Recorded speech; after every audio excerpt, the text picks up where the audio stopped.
राधे राधे आप सभी को। कार्तिक मास महात्म्य कथा अध्याय 1।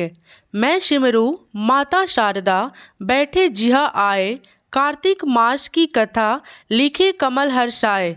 नैमिषारण्य तीर्थ में श्री सुत जी ने 88,000 सनकादि ऋषियों ने कहा, अब मैं आपको कार्तिक मास की कथा विस्तार पूर्वक सुनाता हूँ, जिसका श्रवण करने से मनुष्य के सभी पाप नष्ट हो जाते हैं और अंत समय में वैकुंठ धाम की प्राप्ति होती है। सुत जी ने कहा, श्री कृष्ण जी से अनुमति लेकर देवर्षि नारद के चले जाने के पश्चात सत्यभामा प्रसन्न होकर भगवान कृष्ण से बोली, हे प्रभु, मैं धन्य हुई, मेरा जन्म सफल हुआ। मुझ जैसी त्रिलोकी सुंदरी के जन्मदाता भी धन्य हैं, जो आपकी 16,000 स्त्रियों के बीच में आपकी परम प्यारी पत्नी बनी। मैंने आपके साथ नारद जी को वह कल्प वृक्ष आदि पुरुष विधि पूर्वक दान में दिया, परंतु वही कल्प वृक्ष मेरे घर लहराया करता है। यह बात मृत्यु लोक में किसी स्त्री को ज्ञात नहीं है। हे त्रिलोकीनाथ, मैं आपसे कुछ पूछने की इच्छुक हूँ। आप मुझे कृपा कार्तिक महात्म्य की कथा विस्तार पूर्वक सुनाइए, जिसके सुनकर मेरा हित हो और जिसके करने से कल्प पर्यंत भी आप मुझे विमुख ना हो।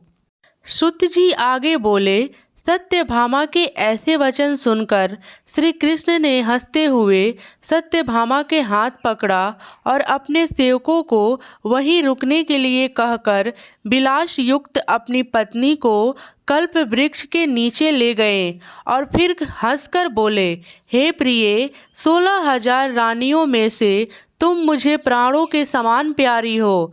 तुम्हारे लिए मैंने इंद्र एवं देवताओं से विरोध किया था। हे कांते, जो बात तुमने मुझसे पूछी उसे सुनो। एक दिन मैंने तुम्हारी इच्छा पूर्ति के लिए गरुड़ पर सवार होकर इंद्रलोक जाकर कल्प वृक्ष मांगा। इंद्र द्वारा मना किए जाने पर इंद्र एवं गरुड़ में घोर संग्राम हुआ और गोलोक में भी गरुड़ जी गौओं से युद्ध किया। गरुड़ की चोट से उनके कान एवं पूंछ कटकर गिरने लगे, जिससे 3 वस्तुएं उत्पन्न हुई। कान से तंबाकू, पूंछ से गोभी और रक्त से मेहंदी बनी। इन तीनों का प्रयोग करने वाले को मोक्ष नहीं मिलता। तब गौए ने भी क्रोधित होकर गरुड़ पर वार किया, जिससे उनके 3 पंख टूटकर गिर गए। इनके पहले पंख ने नीलकंठ, दूसरे से मोर और तीसरे से चकवा चकवी उत्पन्न हुई। हे प्रिय, इन तीनों का दर्शन करने मात्र से ही शुभ फल की प्राप्ति हो जाता है। यह सुनकर सत्यभामा ने कहा, हे प्रभु, कृपा मुझे मेरे पूर्व जन्मों के विषय में बताइए कि मैंने पूर्व जन्म में कौन कौन से दान, व्रत एवं जप नहीं किए हैं। मेरे स्वभाव कैसा था, मेरा जन्मदाता कौन थे और मुझे मृत्यु लोक में जन्म क्यों लेना पड़ा। मैंने ऐसा कौन सा पुण्य कर्म किया था जिससे मैं आपकी अर्धांगिनी हुई। श्री कृष्ण ने कहा, हे प्रिय, अब मैं तुम्हारे द्वारा पूर्व जन्म में किए गए पुण्य कर्मों को विस्तार पूर्वक कहता हूँ, उसे सुनो। पूर्व समय में सतयुग के अंत में मायापुरी में अति गोत्र में वेद वेदांत का ज्ञाता देव शर्मा नामक एक ब्राह्मण निवास करता था। वह प्रतिदिन अतिथियों की सेवा, हवन और सूर्य भगवान का पूजन किया करता था। वह सूर्य के समान तेजस्वी था। वृद्धावस्था में उसे गुणवती नामक कन्या की प्राप्ति हुई। उस पुत्रहीन ब्राह्मण ने अपनी कन्या का विवाह अपने ही चंद्र नामक शिष्य के साथ कर दिया। वह चंद्र के अपने पुत्र के समान मानता था और चंद्र भी उसे अपने पिता की भांति सम्मान देता था। एक दिन वे दोनों कुश और समीधा लेने के लिए जंगल में गए। जब वे हिमालय की तलहटी में भ्रमण कर रहे थे तो तब उन्हें एक राक्षस आता हुआ दिखाई दिया।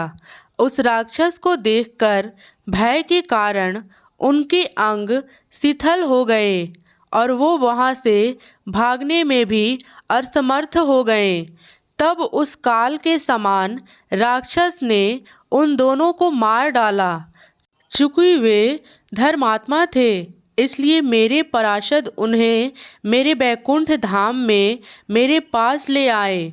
उन दोनों द्वारा आजीवन सूर्य भगवान की पूजा किए जाने के कारण मैं दोनों पर अति प्रसन्न हुआ। गणेश जी, शिव जी, सूर्य एवं देवी, इन सब की पूजा करने वाले मनुष्य को स्वर्ग की प्राप्ति होती है।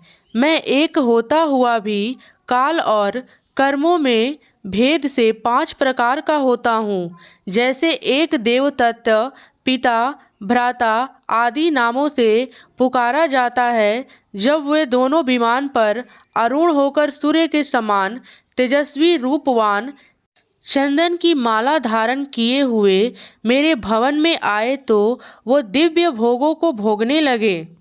धन्यवाद। राधे राधे।